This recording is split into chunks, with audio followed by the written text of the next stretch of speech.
হাট দেখতে। এটা হলো গরু এবং আপনার ভেড়া, খাসি, এগুলোর একটা ডাক হয় এখানে। এখানে আমি জানি না যে 1-2 পিস কেনা যায় কিনা, কিন্তু এখানে যে গাড়িগুলো দেখতে পাচ্ছেন এগুলোতে ভরে অনেক গরু ছাগল আসে, এগুলো একই সঙ্গে এখানে ডাক হয় এবং ডাকে সবাই একজন মালিক কিনে নেয়। তো আজকে যেটা বললো যে এই যে গাড়িগুলো দেখতে পাচ্ছেন এই কোম্পানিটা আজকে সবগুলো এই যে ভেড়া কিনে নিচ্ছে, তো এটারই ডাক চলতেছে ওখানে। আমরা যখন ওখানে দাঁড়িয়েছিলাম ওরা আমাদেরকে জিজ্ঞেস করতেছিল যে তোমরাও কিছু কিনবা কিনা, যদিও আমরা কিন্তু কিনতে আসিনি, দেখতে আসছি।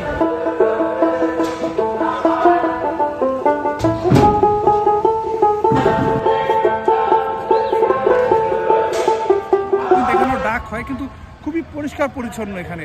এবং এই সময়টা কিছুটা যখন গরু ছাগল বেড়া থাকে তখন একটু গন্ধ থাকলেও পরবর্তীতে কিন্তু ওরা একদম ক্লিন করে ফেলে, কোনো কিছু পাওয়া যায় না। আর এটার পাশেই কিন্তু যেখানে অনেকগুলো বাসা বাড়ি আছে তারা কিন্তু থাকতেছে, কোনো সমস্যা হচ্ছে না।